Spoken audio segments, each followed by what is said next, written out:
Плохой сон и хроническая усталость, они могут вас преследовать. Добавляется еще ваше обезвоживание, добавляется дефицит питательных веществ, то, скорее всего, ваш инсулин превышает норму. Необходимы высокие дозировки витамина D. Необходимо еще добавить фолиевую кислоту. И есть специальное средство для защиты, называется... Добрый день, мои дорогие зрители! Сегодня постараемся разобраться в причинах хронической усталости и плохого сна. Часто эта причина непонятна вообще. При этом вы чувствуете, что выжаты как лимон. И нет диагностики данного состояния. И вне зависимости от вашего возраста, плохой сон и хроническая усталость, они могут вас преследовать. На самом деле это так. У меня есть один знакомый, ему всего 25 лет. Он встает каждое утро, чувствует себя уставшим, и кофе ему не помогает, и что он только не делает. Он в постоянных поисках решения, которое ему поможет реально что-то решить, как данную проблему. Он ходит по аптекам, скупает витамины, потом пытается вернуть разными способами себе утратившую энергию, причем постоянно меняет это все и ничего не помогает. Такие же основные симптомы этой бесконечной хронической усталости. Давайте их рассмотрим. Основной – это та самая, конечно, хроническая усталость. Но есть еще ряд симптомов, и они помогут нам разобраться в первопричине. Первое – это болезненные ощущения в горле. Дальше – симптом забывчивости и снижения памяти. Затем при прощупывании ваши железы увеличены и в подмышечных, и в шейных областях. Дальше – боли в суставах.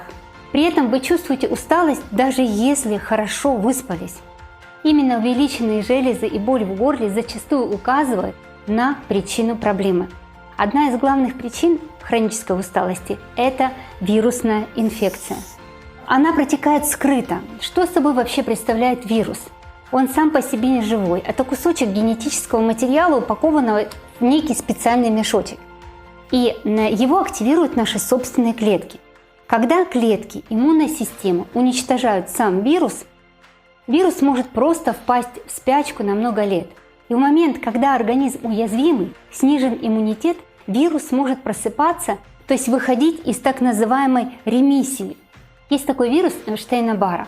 Он очень распространен. Может долгое время находиться в ремиссии, и при этом вас будет опять-таки сопровождать эта хроническая усталость. И выход его из ремиссии происходит чаще всего после какого-то пережитого стресса. А если к этому стрессу добавляется еще ваше обезвоживание, добавляется дефицит питательных веществ, вирус активируется и вызывает сильную усталость и, конечно, нарушение сна. Вирус Эйнштейна-Барра, он может стать причиной аутоиммунного гипотериоза. И в этом случае крайне необходим такой минерал, как селен. И на нем на канале есть у меня отдельное видео. Если есть скрытые вирусные инфекции, необходимы высокие дозировки витамина D. То есть это 2000 международных единиц. Витамин D – один из самых сильных нутриентов, который способен вернуть вирус в ремиссию. Нужен еще цинк. Цинк необходимо принимать по 30 мг в день. Это обязательно. Необходимо еще добавить фолиевую кислоту в данном случае. И только от вас зависит все, чтобы выйти из стресса, так как в этом состоянии, в стрессовом, нет шансов вернуть вирус в обратно спящее состояние. И еще есть такой гормон, как инсулин. И одна из его задач – пустить энергию и питание в вашу клетку. То есть если в организме часто выделяется много инсулина, это очень токсично для организма. И очень много людей имеют повышенный инсулин. И если вы не можете выдержать примерно 3-4 часа без еды, вам постоянно хочется сладкого, то, скорее всего, ваш инсулин превышает норму.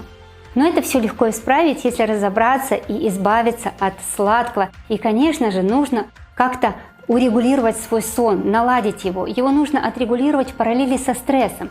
Если вы проспали всю ночь, но продолжаете быть сонным, есть на то причина. Когда вы спите, изменяется уровень гормона. Есть 4 цикла сна по 90 минут. Вот они, эти 4 цикла. И на протяжении циклов есть уровень глубины сна. Есть легкий сон. Вот мы входим в фазу легкого сна. Есть более глубокий сон. И очень важно попасть именно в фазу глубокого сна, потому что на этом этапе происходит перезарядка. И в эту фазу может мешать войти стресс непосредственно. Да? То есть вот это важный момент. И в эту фазу может мешать войти дефицит витамина D. Вы можете, конечно, принять солнечные ванны. Все отмечают, что более крепкий сон, когда вы находитесь много на солнце. Сюда нужно обязательно добавить ферменты.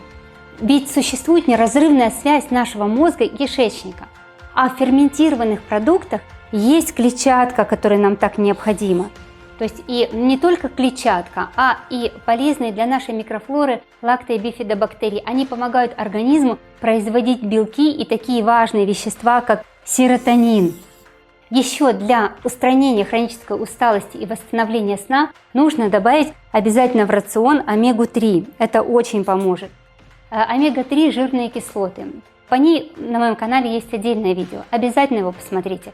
Льняное масло, соевое масло также содержит омега-3, но в идеале ее получать из жирной морской рыбы. Есть еще один из источников, негативно влияющих на сон и нарушающих нашу энергию – это электромагнитное поле. Если сидеть сутками за компьютером, вы будете сильно истощены. Самую большую опасность представляют все беспроводные приборы и, конечно, смартфоны. И есть специальное средство для защиты, называется оно нейтроник. Это как раз средство для защиты от электромагнитных излучений. По нему я запишу отдельное видео. Так что на этом у меня все. Будьте здоровы, подписывайтесь на канал и до встречи в следующих видео.